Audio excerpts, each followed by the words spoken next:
맥주 감사 주일로 하나님 앞에 지키고 있습니다. 농사가 주업인 농경사회가 아니기에 성경이 말씀하는 보리를 추수하고 지켰던 절기인 맥추절, 그리고 추수를 다 마치고 이제 수장절의 구약의 수장절이 오늘 이 시대는 이제 추수감사절에 해당하는 것인데요. 농사짓는 농경사회가 아닌 만큼 크게 피부적으로 와닿지는 않는 것은 사실입니다. 그러나 성경이 말하는 맥추절, 수장절은 단순히 농사짓는 자들에게 농사가 잘 되게 하고 먹을 것을 주신, 일용할 양식을 주신 은혜에 대해서 감사하는 절기가 아니라는 것을 우리는 잘 알고 있습니다.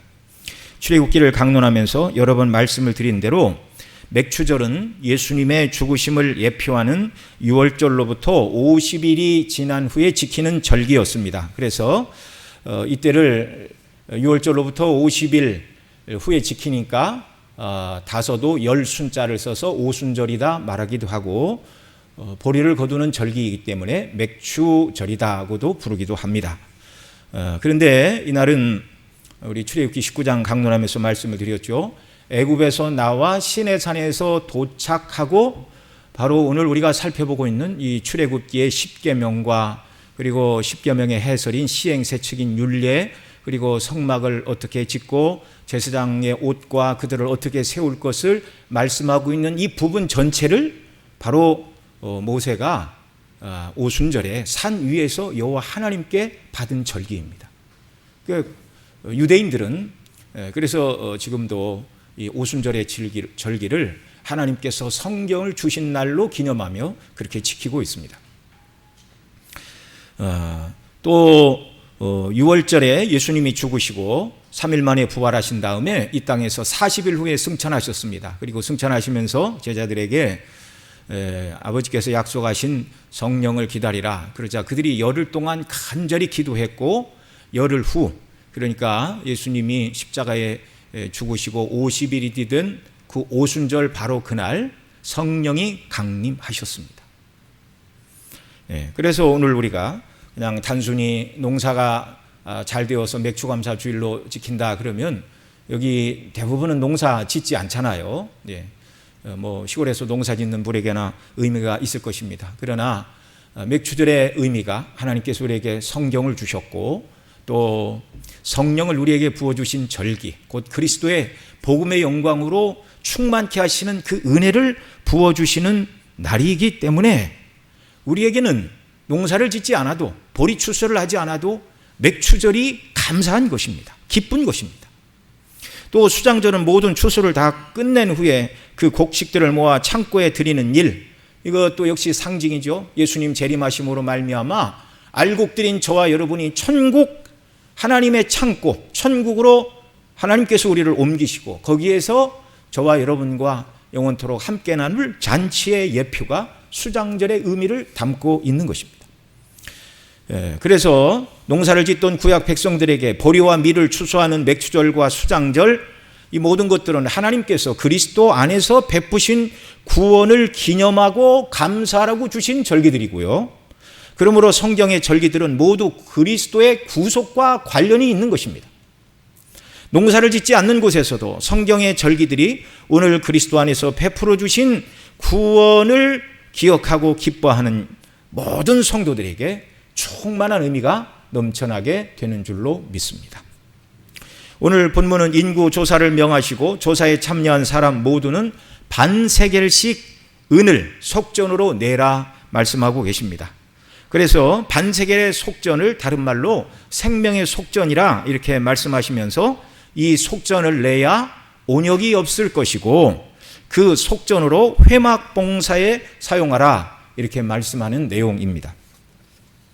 이 말씀을 이제 살펴볼 때 성령께서 저와 여러분 모두에게 기름 부음의 은혜를 주시어 이 말씀의 의미를 잘 깨달아 알게 하시고 그리스도 안에서 우리가 받은 구원을 인하여 기뻐하며 즐거워하는 그런 감사절이 되게 하시고 이 말씀 의지하여 순종하며 살아가는 순례길이 되도록 복의 복을 더하여 주시기를 소원합니다.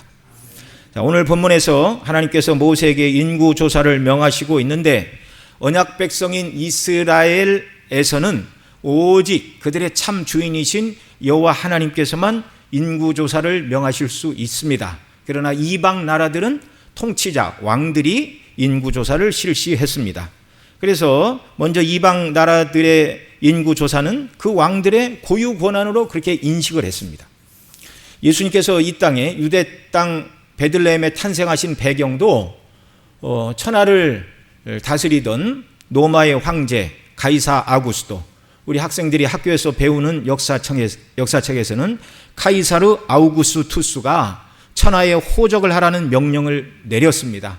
그래서 요셉이 마리아를 데리고 요셉의 고향인 베들레헴에 가야 했고, 출산할 때가 되었는데 사관에 머물 곳이 없자 마리아는 어느 사관의 마구간에서 예수님을 낳게 되었던 것입니다. 세상의 왕과 임금들이 인구조사를 하는 목적은 두 가지입니다. 첫째는 사람 수에 맞게 세금을 부과하기 위함이고, 두 번째는 전쟁의 때를 대비하여 전쟁에 나갈 수 있는 군사가 얼마나 되는가를 헤아리는 것이 인구조사의 두 가지 목적이었습니다. 그러나 이스라엘 백성들에게 있어서 말씀드린 대로 인구조사를 명할 수 있는 분은 오직 한 분, 이스라엘의 참 왕이신 여호와 하나님의 권한이었습니다. 왜냐하면 그분의 백성이기 때문에 그런 것이죠. 예. 여러분, 저희 집에 이렇게 농을 열고 제 옷이 몇 벌인가 이렇게 헤아리를 권리는 집주인인 저희 가정에 있죠. 만약에 그럴 리는 없지만 어느 분이 우리 집에 농을 딱 열고서 옷이 몇 개나 되는가 센다면 이건 있을 수 없는 일입니다. 이건 이제 주제에 넘는 일이죠. 여러분, 오직 하나님께서만 그 백성의 수를 헤아릴 수 있어요. 수를 헤아린다는 건 내 거다 그 말입니다. 내 거다. 그래서 모세 오경 중에 네 번째 성경인 민수기가 있는데, 민수기는 여호와의 명령을 따라서 광야에서 이스라엘 백성들의 수가 얼마인가를 1장에서 조사하라 명하시고, 그 다음 뒤에 26장에서 한 번 더 명하십니다. 그래서 인구조사 두 번 한 내용이 이제 민수기에 기록이 되고 있습니다. 자, 민수기 1장 1절에 이렇게 말합니다. 이스라엘 자손이 애굽 땅에서 나온 후 제2년 2월 1일. 이거 잘 기억하십시오. 자, 민수기에서 기록된 첫 번째 인구조사는 언제였다고요? 출애굽 2년 2월 1일. 시내 광야 회막에서 모세에게 이스라엘 회중의 각 남자의 수를 가족과 종족을 따라 20세 이상으로 싸움에 나갈 만한 사람을 그 군대대로 계수하라, 이렇게 말씀하셨어요. 그러니까 앞서 이방 나라들이 인구조사를 하는 이유와 목적 중에 하나가 세금을 거두고 군대를 편성하기 위함이라고 말씀을 드렸는데, 민수기 1장에 기록된 인구조사는 그 군대대로 이렇게 말합니다. 그래서 그 인구조사를 한 다음에 맨 가운데는 진이 있고 그 진과 함께 레위인이 거하라 말씀하시고, 해돋는 쪽 동쪽에 유다 지파가 진기를 들고 그 유다 지파 옆으로 이사갈 수불론, 그러니까 나머지는 시간이 없어서 다 말씀을 못 드리는데, 세 지파씩 동서남북으로 진을 짜고 가운데 이렇게 회막을 중심으로 진군하라, 이렇게 명령을 하신 거예요. 그 편제를 위해서 하나님께서 인구조사를 하라, 그렇게 말씀을 하셨습니다. 이제 두 번 그런 일이 있었습니다. 자, 그런데 성경에서 여호와께서 명하시지 않은 인구조사를 한 사건이 기록되고 있습니다. 모세보다 500년 후의 사람인 누가 여호와의 명령 없이 인구조사를 했죠? 다윗 왕이 그랬습니다. 참 신실한 다윗 왕임에도 불구하고 어떻게 보면 참 하지 말아야 될 엉뚱한 일을 했어요. 그래서 징계를 받았죠. 자, 다른 이방 나라 모든 왕들이 다 자기 백성을 헤아리는데 나도 한번 헤아려 볼까? 그 역대기에 보면 하나님께서 이스라엘 백성들을 징계하시려고 다윗의 마음에 인구조사할 마음을 넣어주었다, 이렇게 말하고 있습니다. 다윗이 행한 인구조사 이 한 사건을 성경 두 곳에 기록하고 있죠. 사무엘상 24장과 역대상 21장입니다. 자, 다윗이 요압에게 단에서 부엘세바까지, 이 말은 우리말로 하면 백두에서 한라까지 전국을 다니며 인구를 조사하라, 그렇게 명령을 내렸습니다. 여러분, 요압이 다윗에게 충성스러운 신하였습니까? 그렇지 못한 사람이었습니까? 그렇지 못한 사람이었어요. 그런 요압이었음에도 불구하고 인구조사가 하나님 뜻에 위배된다는 걸 요압도 잘 알고 있었습니다. 그래서 말리죠. 여호와께서 그 백성을 지금보다 100배나 더하시기를 원합니다. 그런데 어찌하여 이스라엘로 죄가 있게 하시나이까?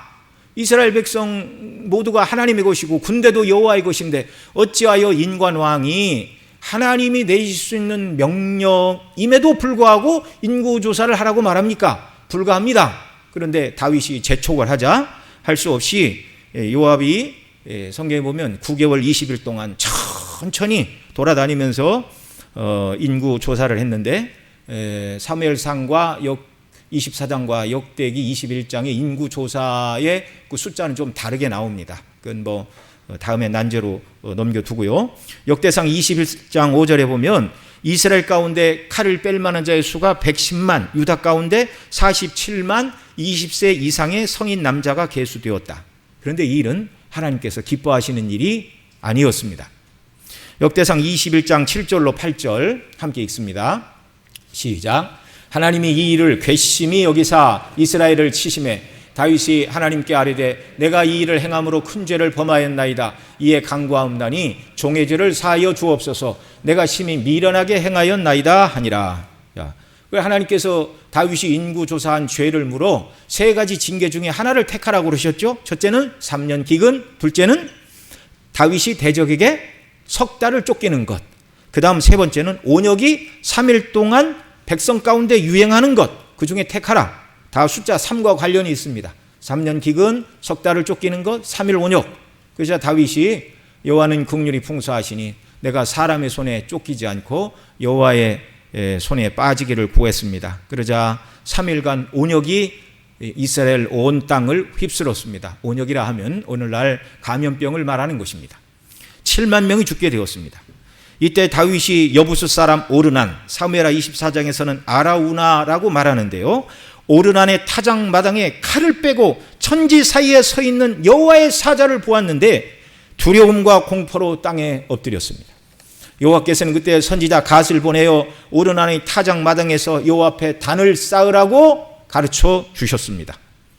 그래서 사무엘하 24장에 보면 다윗이 은 50세겔로 소와 타작마당의 기구를 사서 그곳에서 번제와 화목제를 여호와께 드릴 때, 단을 쌓을 때 비로소 여호와께서 온역을 멈추어 주셨다, 이렇게 말합니다. 왜 하나님께서 다윗이 인구조사를 한 그 죄, 월권이죠. 하나님의 권위로 할 수 있는 그 일을 다윗이 행해서 징계로 온역으로 그 백성을 치셨는데 왜 번제와 화목제를 받으시고 인구조사한 죄에 대한 온역의 징계를 멈추셨죠?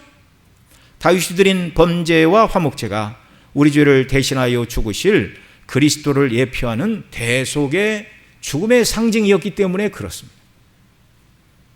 그리스도를 의지하자 하나님이 용서해 주셨다, 그 말입니다. 그러자 다윗이 그 땅을 금 600세겔로 사서 성전터를 삼았습니다. 이것이 21장 내용인데요, 이어지는 본문 다음 구절인 역대상 22장 1절에 보면 다윗이 제사 드리고 온역이 멈추자 그곳을 일컬어 이렇게 말합니다. 다윗이 가로되 이는 여호와 하나님의 전이요 이는 이스라엘의 번제단이라 하였더라. 그리고 역대상 22장 2절부터 다윗이 석수, 곧 돌을 다루는 석공들을 불러들여 하나님의 전을 건축할 돌을 그때부터 다듬게 하였습니다. 자신이 인구조사를 하여 온역으로 징계를 받을 때 단을 쌓아 온역이 멈춘 여부스 사람 오르난의 타작마당에 성전을 지으라고 솔로몬에게 부탁한 것입니다. 이제 역대하 3장 1절에 보면 바로 그 장소에 솔로몬이 성전을 건축하고 있습니다. 지난번 설교에서 하나님께서 아브라함에게 그 아들 독자 이삭을 번제로 드리라고 하신 모리아 산 위에 성전이 세워졌다고도 말씀을 드렸는데요, 아브라함 시대에 이삭을 대신하여 수풀에 걸린 수양으로 번제를 받으신 그 모리아 산, 그 산이 바로 다윗의 인구조사로 인하여 여호와께서 온역으로 그 백성을 치실 때 다윗이 단을 쌓고 번제와 화목제를 드리자 온역이 그친 바로 그 오르난의 타작마당과 같은 장소라는 말입니다. 그걸 역대하 3장 1절에 이렇게 말합니다. 같이 읽습니다. 솔로몬이 예루살렘 모리아 산에 여호와의 전 건축하기를 시작하니 그곳은 전에 여호와께서 그 아비 다윗에게 나타나신 곳이요 여부수 사람 오르난의 타작마당에 다윗이 정한 곳이라. 아멘.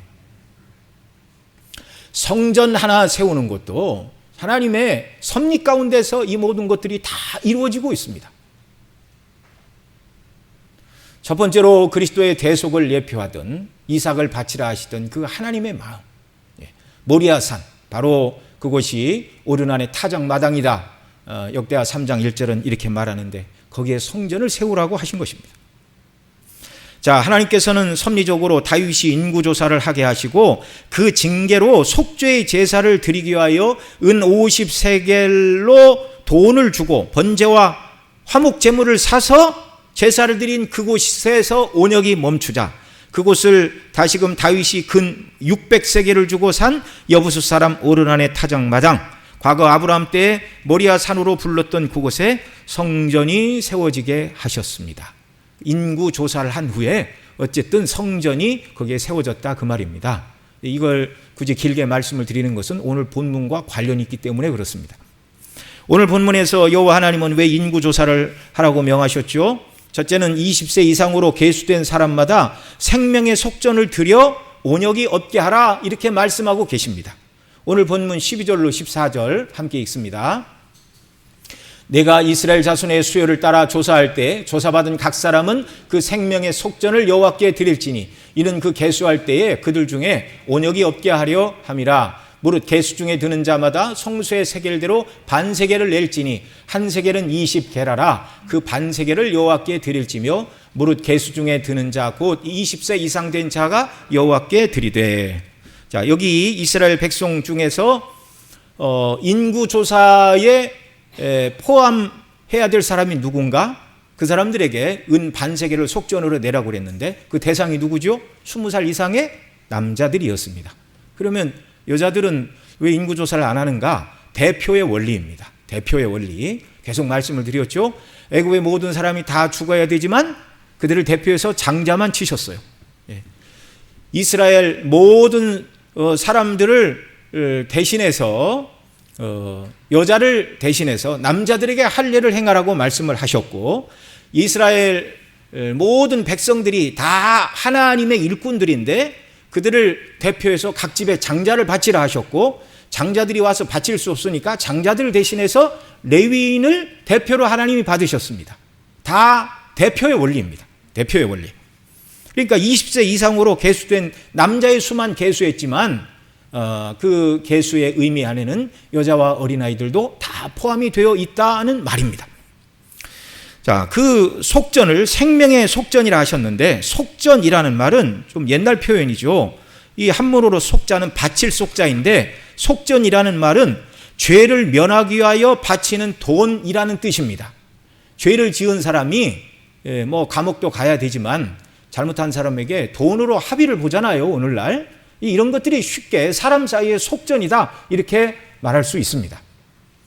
이 돈을 바쳐야 죄를 면하고 그래야 죽지 않는다는 것입니다. 그래서 생명을 속하는 이 속전을 내지 않으면 죽는다 그 말이에요. 그러니까 죽지 않기 위하여 생명을 위하여 돈을 지불하고 값을 지불하는 것 생명의 속전이다 이렇게 말하는 것입니다. 오늘 우리가 읽은 이 본문에서 주의 깊게 봐야 하는 단어가 두 개인데 속전이라는 단어와 온역이라는 단어입니다. 자, 먼저 속전이라는 단어는 히브리어 코페르라는 단어인데 명사로 쓰면 말씀드린 대로 속죄금, 몸값, 구속의 대가, 뭐 영어로는 랜섬 이렇게 되겠죠. 동사로 쓰이면 용서하다, 지우다 그런 뜻이 있습니다. 모든 사람은 하나님 앞에서 죄인입니다. 그러니까 왜 속전을 내야 되는 이유가 뭐예요? 죄 때문에 그래요. 죄 때문에. 그래서 모든 죄가 코페르 동사로 쓰면 용서받고 깨끗이 지워진다 그 말인데 죄인의 모든 죄가 용서받고 깨끗이 지워지려면 값을 치러야 되는 돈인 속전, 코페르, 몸값이 지불되어야 한다 그 말입니다. 그러면 이 말씀은 죄인이 죄를 용서받고 지옥 가지 않고 천국에 들어가려면 죄를 속하는 돈, 그 속전, 오늘 본문에서는 속전으로 반세겔을 내라고 하셨는데 은입니다. 이 뒤에 이제 출애굽기 38장에 가면 이제 인구 조사를 하고 속전을 받는데 은 반세겔씩 받는다 이렇게 말하고 있어요. 자, 은 반세겔만 내면 죄가 용서받고 지옥을 면하고 천국에 들어간다는 얘기인가? 예. 그렇게 설교하면 큰일 나죠. 반세겔은 뒤에 가서 더 자세하게 말씀을 드리겠지만은 은 반세겔은 대략 5.67g인데 대단한 금액이 아닙니다.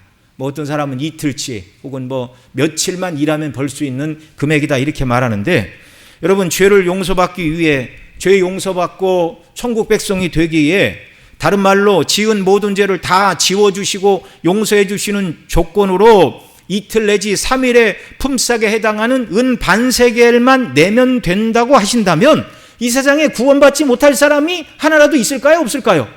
없습니다. 하나도 없어요. 하나도. 중세시대 면죄부를 팔던 사람들이 있었습니다.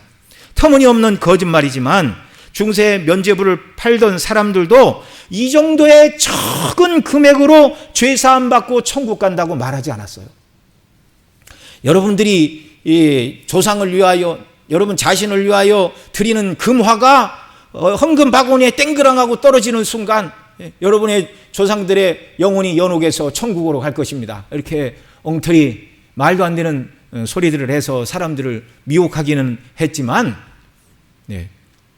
돈을 내고 사람이 구원받을 수 없어요. 유치부 아이들 때부터 줄기차게 부릅니다. 돈으로도 못 가요? 하나님 나라. 하나님 나라는 돈으로 가는 나라가 아닙니다. 성경은 사람의 구원은 돈으로 얻을 수 없고 오직 그리스도의 피의 대속으로만 죄사함 받고 구원을 얻는다는 것을 줄기차게 말씀하고 있어요. 이 사실을 우리 주님께서는 마가복음 10장 45절에서 이렇게 말씀하셨습니다. 같이 읽습니다. 인자에 온 것은 섬김을 받으려 함이 아니라 도리어 섬기려 하고 자기 목숨을 많은 사람의 대속물로 주려 함이니라. 아멘. 대속물, 영어로 얘기하면 몸값, 랜섬. 베드로 사도는 베드로전서 1장 18절 19절에서 이렇게 말합니다. 같이 읽습니다. 너희가 알거니와 너희 조상의 유전한 망령된 행실에서 구속된 것은 은이나 금같이 없어질 것으로 한 것이 아니요 오직 흠없고 점없는 어린 양 같은 그리스도의 보배로운 피로 한 것이니라. 우리 주님의 목숨, 생명, 피 흘려 죽으심으로 저와 여러분의 죄값을 예수님이 죽음으로 대신 값을 치러주셨다 그 말입니다. 그래서 그 예수님 믿을 때 죄사함 받고 저와 여러분이 은혜로 하나님의 자녀가 되었고 천국 백성이 된 것입니다. 사도 바울은 디모데에게 디모데전서 2장 6절에서 또 이렇게 말합니다. 같이 읽습니다. 그가 모든 사람을 위하여 자기를 속전으로 주셨으니 기약이 이르면 증거할 것이라. 오늘 본문에서 말씀하는 속전은 예수 그리스도의 대속을 상징하는 것이지 은 반세겔을 헌금했다고 죄가 사함받는 것이 아니라는 것을 분명히 알아야 됩니다. 예표요, 예표. 우리는 성막에 널판을 세우고 띠를 두르라는 출애굽기 26장 15절로 30절, 이 말씀 제가 설교를 언제 했나 찾아봤더니 2월 7일 날 6개월 전에 설교를 했는데 기억을 더듬어 보시기 바랍니다. 그 널판들, 기둥이에요. 이제 널판으로 우리말 성경에는 번역을 했지만 가운데 구멍이 뚫린 보드판, 이것을 고정하기 위하여 받침을 만들어 받침에 두 촉씩을 내서 끼워서 고정하라고 그랬습니다. 그때 그 받침은 뭘로 만들으라고 그랬죠? 뭘로 만들으라고 그랬죠? 은이죠, 은. 우리 계속 지금 은 얘기하고 있잖아요. 은. 은받침. 하나당 무게를 얼마로 하라고 그랬죠? 1달란트. 6개월 되니까 다 잊어버렸네요. 그래서 하나님 앞에 감사합니다. 6개월 지나면 목사가 할 얘기가 또 있어요. 네. 자, 왜 은받침을 만들라고 하셨는지를 말씀하면서 성경에서 금은 성도의 믿음, 그리스도의 신성과 그리스도의 왕권을 상징한다 말씀을 드렸고, 놋은 번제단을 놋으로 만들라고 하실 때 놋은 무엇의 상징이라고 그랬죠? 심판의 상징. 그래서 죄를 지으면 하늘은 놋하늘이 되고 이게 저주와 심판의 상징입니다. 그 다음 우리가 살펴보고 있는 은은 무엇의 상징이라고 그랬죠? 대속의 상징. 그리스도의 구속과 구속을 가능하게 하는 속전의 상징이 은이다. 6개월 전 말씀을 드렸어요. 그래서 야곱의 아들 요셉은 형들의 미움을 받아서 미디안 상고들에게 은 30개의 몸값으로 팔려갔습니다. 또 우리를 죄에서 대속하시기 위하여 우리 주 예수님은 은 30에 팔리시고 대속의 죽음을 십자가에서 죽어주셨습니다. 여기 생명의 속전으로 은 반세계를 내라고 하시는 것은 그리스도의 대속의 은혜로 구원받을 너희는, 이건 당시 백성을 향하여 하시는 말씀이고요. 오늘 우리는 그리스도의 대속의 은혜로 구원받은 너희는 너희를 구원하실 그리스도의 대속의 은혜를 은 반세계를 내서 성전을 짓는 데 사용하고 그것을 기념하고 기억하라는 것입니다. 오늘 본문 16절 하반절에서 이것이 여호와 앞에서 이스라엘 자손의 기념이 되어서 너희 생명을 속하리라 이렇게 말씀하고 계십니다. 속전의 의미, 예수님이 우리를 위하여 치르실, 구약시대 백성들은 치르실 희생, 오늘 우리 입장에서는 예수님이 우리 위하여 치르신 대속의 죽음, 그것이 바로 은 속전이 예표하는 바입니다. 두 번째 중요한 단어가 온역이라고 말씀을 드렸는데요. 이 말은 히브리어 레게프라는 단어인데 오늘 본문에서는 온역으로, 그리고 개역 개정에서는 뭐라고 번역되어 있습니까? 질병으로 번역되어 있습니다. 원문의 뜻은 재앙, 심판, 그런 뜻을 가집니다. 생명의 속전을 내지 않으면 온역이 있다. 다른 말로 몸값이 치러지지 않으면 심판과 재앙을 받게 된다, 그 말씀입니다. 이 온역으로 번역된 네게프라는 단어가 처음 사용된 곳이 출애굽기 12장 13절입니다. 거기서는 재앙이라는 말로 번역이 되었는데요. 우리가 문맥의 이해를 위해 출애굽기 12장 11절로 14절 말씀 같이 읽습니다. 너희는 그것을 이렇게 먹을지니 허리에 띠를 띠고 발에 신을 신고 손에 지팡이를 잡고 급히 먹으라. 이것이 유월절이니라. 유월절 그날에 있을 일을 말씀하시는 거예요. 자, 이게 급히 먹으라는 건 뭐예요? 어린 양과 그 다음에 무교병, 그 다음에 쓴나물을 허리에 띠를 띠고 급히 먹으라. 이제 출발해야 되니까 이제 그 말 하시는 겁니다. 12절, 내가 그 밤에 애굽 땅에 두루 다니며 사람과 짐승을 물어나고 애굽 나라 가운데 처음 난 것을 다 치고 애굽의 모든 신에게 벌을 내리리라. 나는 여호와로라. 내가 애굽 땅을 칠 때 그 피가 너희에 거하는 집에 있어서 너희를 위하여 표적이 될지라. 내가 피를 볼 때에 너희를 넘어가리니 재앙이 너희에게 내려 멸하지 아니하리라. 여기 13절, 재앙이 너희에게 내려 멸하지 아니하리라고 말할 때 이 재앙이 레게프라는 말입니다. 온역, 재앙, 심판. 14절, 너희는 이날을 기념하여 여호와의 절기를 삼아 영원한 규례로 대대 지킬 것이니라. 유월절을 지키라는 말씀이죠. 자, 이 말씀은 유월절 그 밤에 애굽의 10번째 재앙인 장자를 죽이시는 재앙을 내리실 때 주신 말씀이었습니다. 애굽을 치시는 이유는 애굽 백성들의 뭐 때문이라고요? 죄 때문이라고요. 죄 때문이라고요. 애굽의 모든 사람이 다 죽어야 되지만 장자 한 사람만 하나님이 치시는 거예요. 자비와 긍휼입니다. 이것도. 애굽의 장자들은 그들의 죄에 대하여 네게프, 곧 죄에 대한 심판과 재앙으로 죽을 것이다. 그런데 13절에는 이스라엘 백성들 집에는 죽지 않는다 말씀하고 있어요. 왜요? 내가 그 땅을 칠 때 그 피가 너희 거하는 집에 있어서, 이 피는 무슨 피입니까? 어린 양을 잡아서 문 인방과 솔주에 바른 어린 양이 그 피예요. 그러니까 이 피를 볼 때에 표적이 될지라. 무슨 표적이에요? 이 집들은 죄값이 치러졌구나. 어린 양이 죽었는데 왜 사람의 죄값이 치러졌다고요? 이 어린 양의 피는 무엇을 상징한다고요? 예수님이 십자가에서 흘리실 대속의 피의 상징이니까 하늘의 죽음의 천사들도 보고 이들이 그리스도의 언약 안에 있는 자들이고 이들을 위하여 예수님이 장차 피 흘려 죽을 것이니 실제적으로는 속전이 지불되지 않았지만 지불된 것으로 여기고 이걸 표적으로 삼고 죽음의 재앙, 네게프, 오늘 본문에서는 온역, 다른 번역에서는 질병이 너희에게 내리지 않고 지나가리라. 그러니까 이 재앙은 심판이고 죽음을 말하는 것입니다.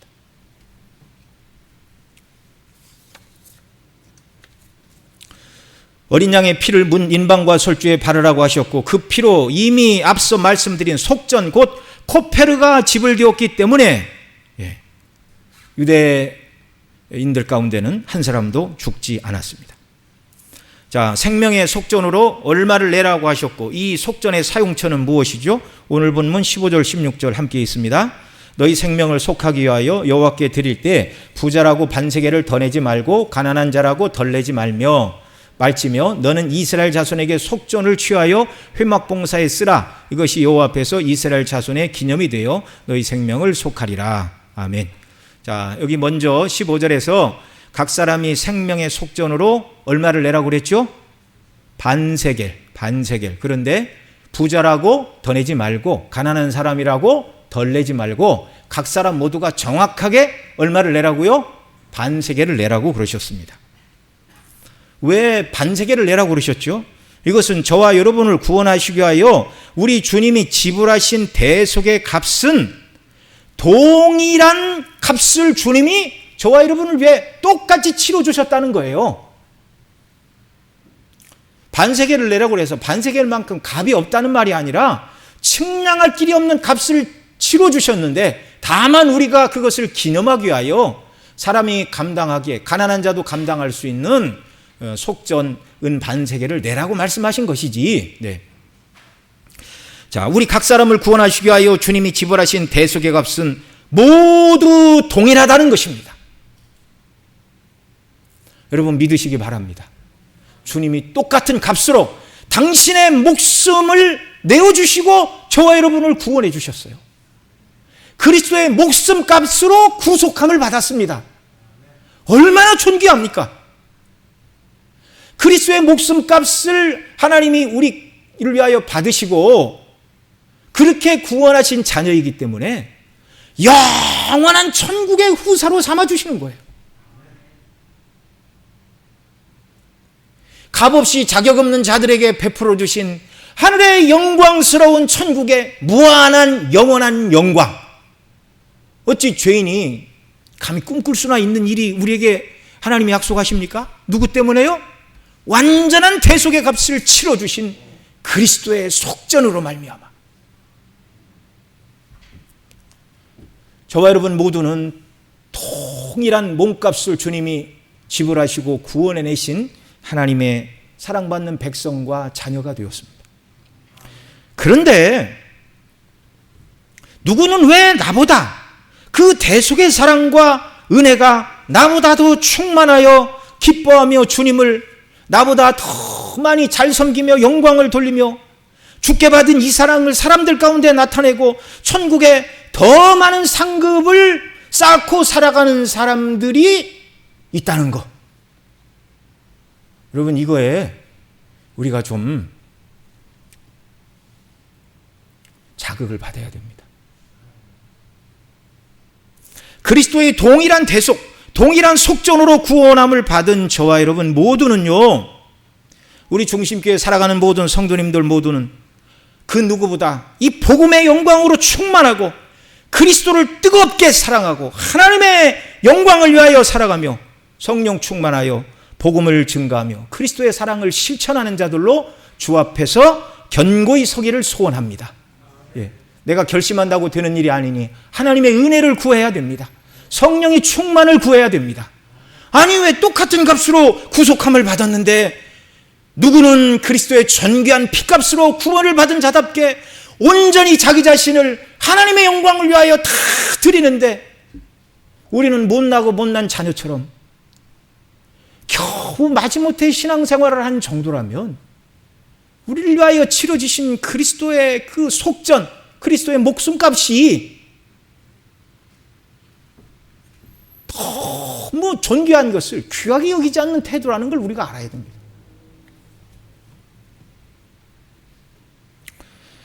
생명의 속전으로 드린 반세겔의 용도는 회막의 봉사에 쓰라 말씀하셨는데 이제 회막을 짓는 출애굽기 38장 뒷부분에 가면 정확하게 회막을 짓는데 이 은들을 사용을 하고 있습니다. 앞서 말씀드린 대로 출애굽기 25장 15절로 30절에 성막의 뼈대를 고정하는 널판을 고정하기 위하여 은으로 은받침을 만들라 말씀하셨는데 바로 그것을 만들었어요. 이 속전으로. 자, 이 사실을 이제 성막을 실제 제작한 출애굽기 38장 25절로 28절에서 이렇게 말합니다. 함께 있습니다. 38장 25절 조사를 받은 회중에 드린 은은 성소의 세겔대로 100달란트와 1775세겔이니 조사받은 자가 20세 이상으로 60만 3,550명인 즉 성소의 세겔대로 메인에게 은 한 배가 곧 반 세겔씩이라. 은 100달란트로 성소의 판장 받침과 문장 기둥 받침 합 100을 부어 만들었으니 매 받침에 한 달란트 합 100달란트요 1775세겔로 기둥 갈고리를 만들고 기둥머리를 싸고 기둥 가름대를 만들었으며. 아멘. 자, 25절에서는 조사받은 회중이 드린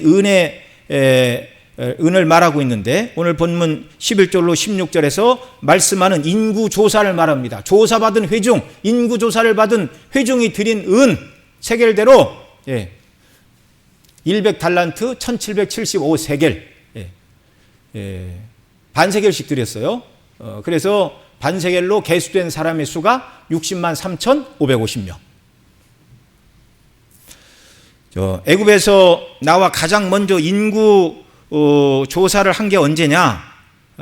공식적으로 인구 조사를 이제 명한 것이 우리는 민수기 1장 1절 앞서 말씀드린 출애굽 후 2년 2월 1일 행한 인구 조사가 첫 번째 인구 조사로 많은 사람들이 알고 있는데 그렇지 않다는 것입니다.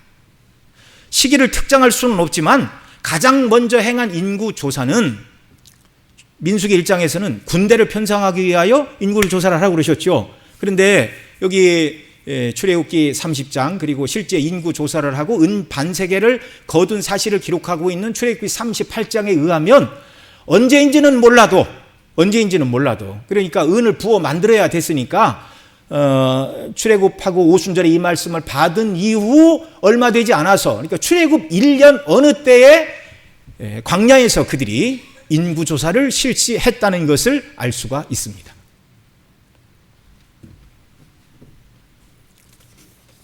자, 속전으로 드린 은의 양과 속전을 드린 백성의 수가 은은 100달란트 1775세겔 그 다음에 그것을 드린 인구의 수는 60만 3,550명.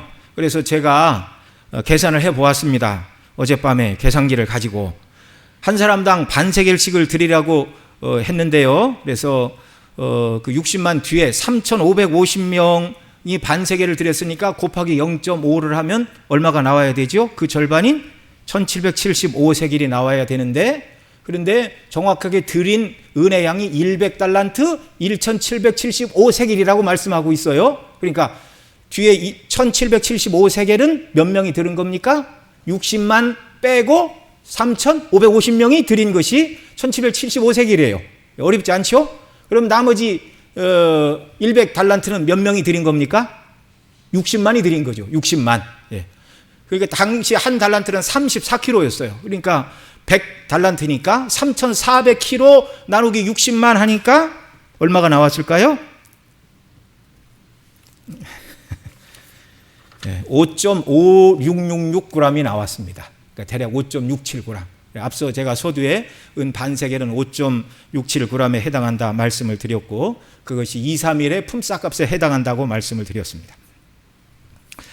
자, 이 속전인 은 100달란트 1775세겔로 27절에서는 먼저 100달란트를 가지고 한 달란트의 은받침 하나가 한 달란트씩 하는 100개를 은받침을 만들었다.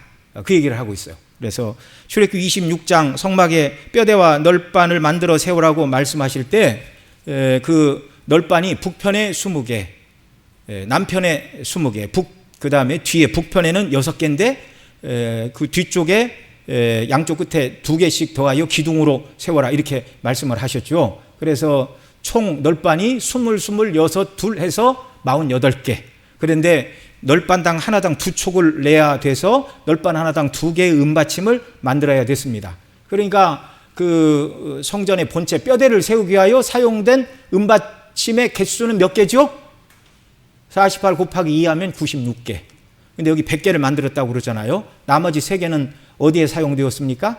성소와 지성소 사이 성전 휘장을 만들기 위하여 거기 기둥 4개를 만들려고 그러셨어요. 그리고 그 매 기둥 아래다가 역시 은받침 한 달란트 하나씩을 바쳐라. 그래서 밖에 뼈대가 되는 널판을 위해서 96개, 그 다음에 성소와 지성소 사이에 휘장 문 역할을 하는 그 기둥을 위하여 4개 해서 총 100개의 은받침 한 달란트에 한 받침에 한 달란트씩 총 100달란트의 은이 필요했는데 백성들 60만 3,550명이 드린 그 은 100달란트를 가지고 바로 은받침 100개를 만들었고, 그 다음에 나머지 이제 3,550명이 드린 1775 세겔로는 무엇을 만들었다고요? 28절 이걸로는 기둥 갈고리를 만들고 기둥에 머리를 싸고 기둥 가름대를 만들었으며, 여기 28절에 말하는 기둥 갈고리, 기둥 머리, 기둥 가름대는 성전 마당 밖에 장을 치라고 그러셨죠. 세마포 장. 그 세마포 장을 칠 때 기둥을 세우고 세마포 장의 그 기둥은 뭘로 하라고 그러셨죠? 그건 놋받침이었어요. 놋받침. 그런데 그 기둥에 기둥 머리를 기둥을 세우고 기둥 머리를 은으로 싸고, 그 다음에 기둥과 기둥 사이를 받쳐주는 가름대 이것도 은으로 만들고, 그 다음에 기둥의 갈고리는 기둥 머리에서 이렇게 갈고리를 양쪽으로 내가지고 이 갈고리에 끈을 묶어서 땅에 팩을 박아 그 기둥 말뚝을 고정을 했습니다. 그 용도로 1775세겔의 은을 사용하라 말씀해 주셨습니다. 예, 저는 이 말씀을 이렇게 쭉 살펴보면서 정말 하나님은 이스라엘의 20세 이상으로 계수된 60만 3,550명 계수하기 전에 하나님은 다 아셨을까요? 모르셨을까요? 아셨죠. 하나님 다 알고 계셨어요. 그런데 계수하라 하시고 그들이 드린 그 은을 가지고, 그 은은 뭐예요? 그들을 구원하실 그리스도의 대속의 피라고 말씀을 드렸죠. 그들의 속전을 너희가 은혜로 구원받은 것을 기념하여 은 반세계를 속전으로 드리고, 그리고 그것으로 성막을 지어라. 그 성막은 예수 그리스도이고 그리스도 안에 있는 저와 여러분이라고 여러 번 말씀을 드렸습니다. 하나님은 너무나 정확하신 분이에요. 그 60만 3,550명 한 사람 한 사람이 드린 은 반세겔 100달란트 1775세겔 그 모두를 다 합해서 하나님은 성막을 짓게 하신 것입니다. 예수님 믿는 저와 여러분 한 사람 한 사람이 창세 전부터 하나님께서 세우신 구원 계획 속에 완벽하게 포함되어 있음을 여러분 믿으시기 바랍니다. 기뻐하시기 바랍니다. 자긍심을 가지시기 바랍니다. 나는 그저 그렇고 그런 사람의 일부가 아니에요. 하나님이 창세전에 택정하시고 그리스도의 피값으로 사내기로 작정하시고 그 일을 이루신 하나님의 자녀임을 믿으시기 바랍니다. 우리를 자녀 삼으시고 천국 백성 삼으시려고 하나님께서 치르신 대가가 존귀하고 거룩하고 죄가 하나도 없는 그 아들의 피를 대속물로 받으시고 우리를 구원해 주셨어요. 얼마나 더 큰 은혜를 하나님 우리에게 주셔야 됩니까? 우리가 주 앞에 나와 뭘 더 달라고 기도해야 됩니까? 다 받았어요. 다 받았어요. 더 받을 것이 없이 완전한 구원을 받았습니다.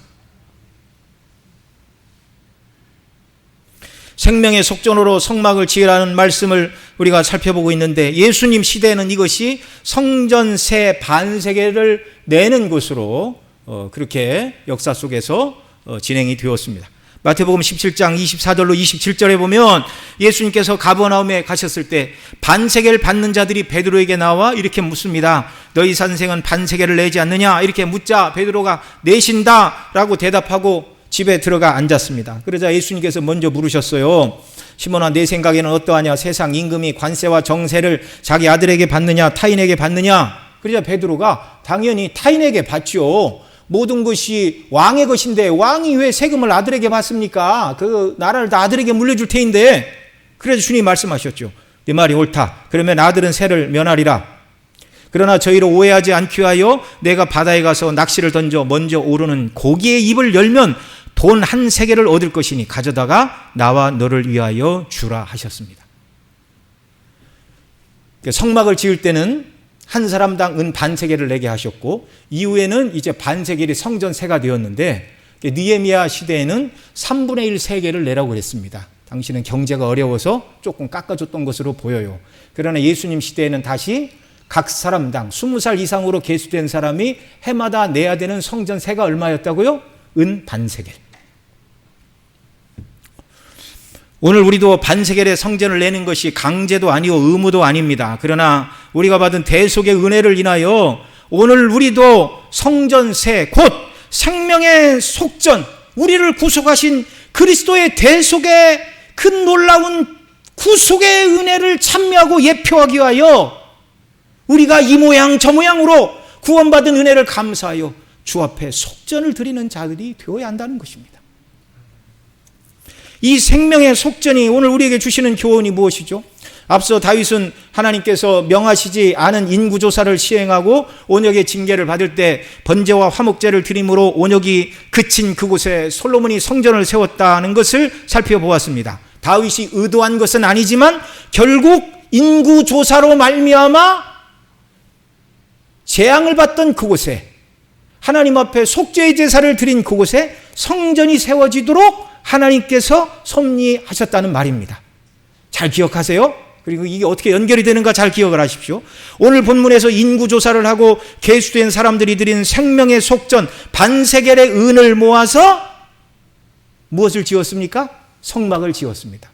그러니까 인구조사한 다음에는 성막을 짓는 것으로 귀결이 되는 거예요. 구약에서 속전을 가지고. 성경에서 인구조사는 그 백성 모두 하나님께서 예수 그리스도의 대속의 피로 구원해 주신 하나님의 백성들이라는 것입니다. 구원받은 백성이 수를 세라는 거예요. 너희가 드리는 은으로 죄사함을 받은 것은 아니고 그리스도의 은혜로 죄사함을 받았으니 그것을 기념하기 위하여 속전을 드리라는 것입니다. 그들에게 반세겔의 생명의 속전 또는 성전세를 드리라고 하심으로 우리의 몸값 속전을 예수 그리스도께서 지불하셨고 몸값이 지불된 그들로, 저와 여러분으로 하나님은 함께 하시고 그들을 성전 삼으신다는 것입니다. 여러분, 에베소서 2장 20절에 구원받은 저와 여러분을 그리스도라는 터 위에 하나님의 성전으로 지으심을 우리가 받고 있다. 사도 바울도 그걸 말하고 있어요. 그리스도께서 속죄 값을 지불하신 저와 여러분이 이 땅에서도 주님의 몸된 교회 성전으로 지어져 가고 있음을 믿으시기 바랍니다. 뿐만 아니라 하나님께서 속전의 값을 치르신 그 백성들을 이제 영원한 천국에서 그 백성들과 함께 하실 줄을 여러분 믿으시기 바랍니다.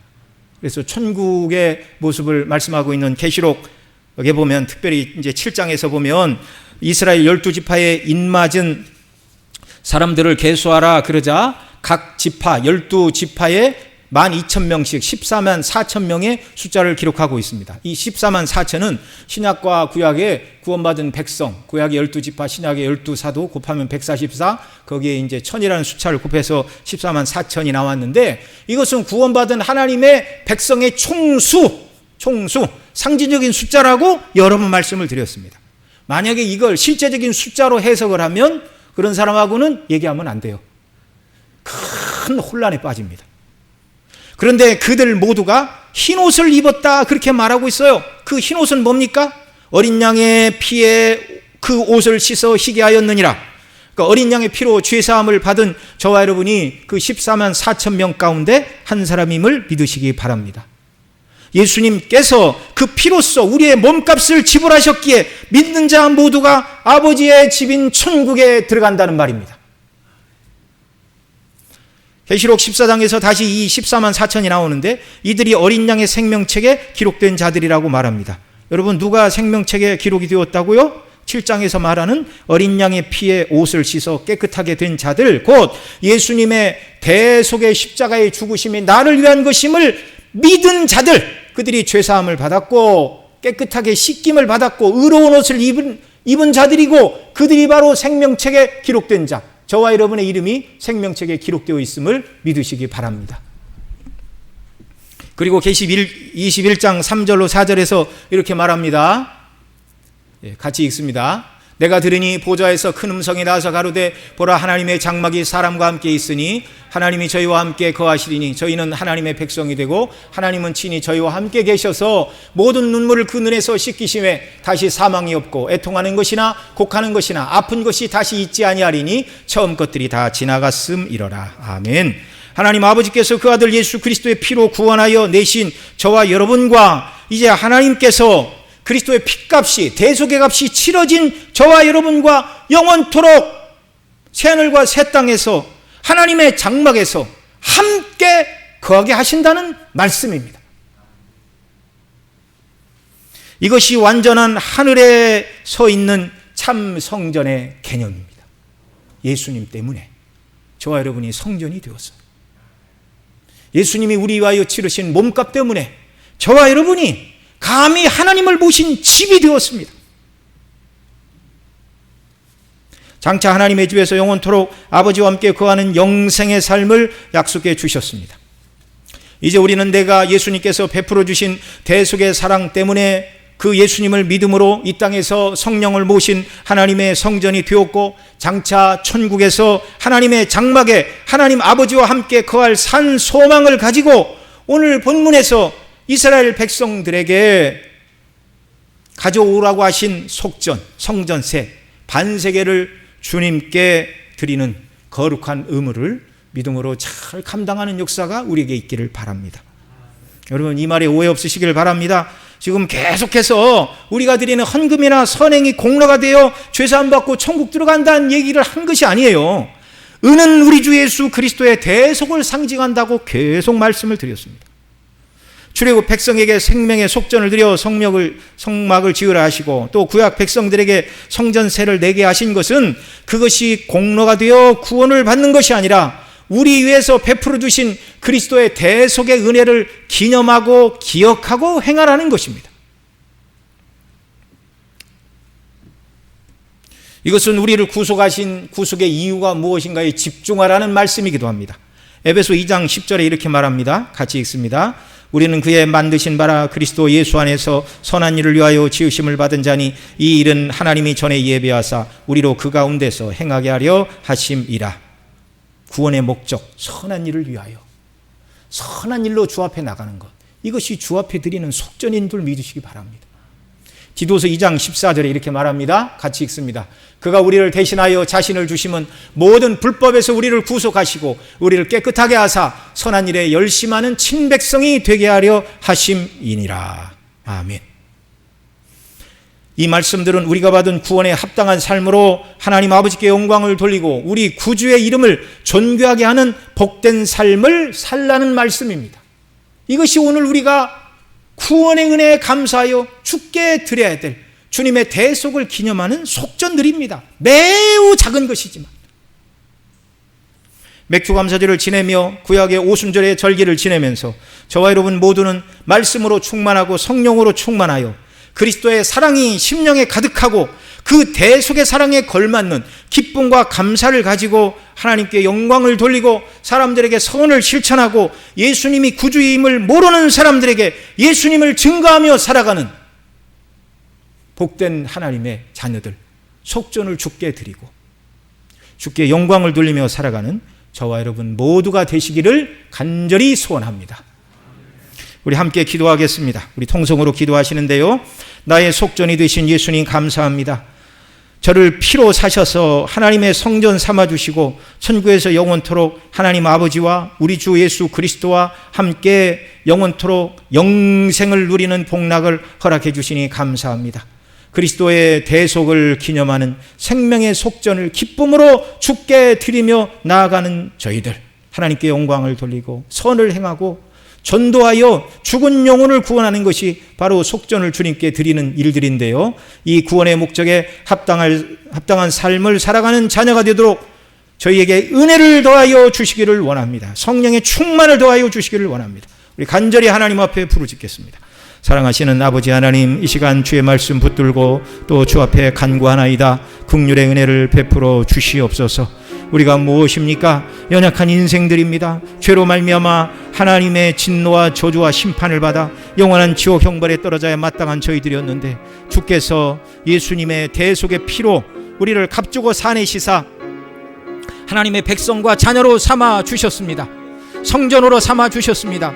천국에서 영원토록 하나님 아버지와 우리 주 예수 그리스도와 함께 영원토록 영생을 누리는 삶, 영생은 유일하신 참 하나님과 그의 보내신 자 예수 그리스도를 아는 것이니라. 천국에서 영원토록 하나님을 알아가고 우리 예수님을 알아가는 은혜의 복락을 허락해 주시니 감사합니다. 우리가 받은 이 존귀한 구원에 합당한 자로 이 땅을 살게 하여 주옵소서. 생명의 속전을 드려라, 성전세를 바치라 하는 것은 그것이 공로가 되어 구원에 이른다는 것이 아니라 그리스도의 대속의 은혜를 기념하고 그 은혜에 합당한 삶으로 주께 영광을 돌리라는 것인데, 이러한 은혜를 우리에게 도와여 주옵소서. 이런 일은 하나님 아버지 우리의 열심으로 되는 일이 아닙니다. 우리의 노력으로 되는 일이 아닙니다. 우리에게 은혜를 도와여 주시옵소서. 성령의 충만을 우리에게 도와여 주시옵소서. 구원의 기쁨과 감격으로 충만하여 주의 이름을 높이며 영광을 돌리는 하나님의 사랑받는 자녀와 백성으로 이 땅을 살아가는 저희들 모두가 되게 하여 주시옵소서. 우리 구주 예수 그리스도의 이름으로 간절히 기도드리옵나이다. 아멘.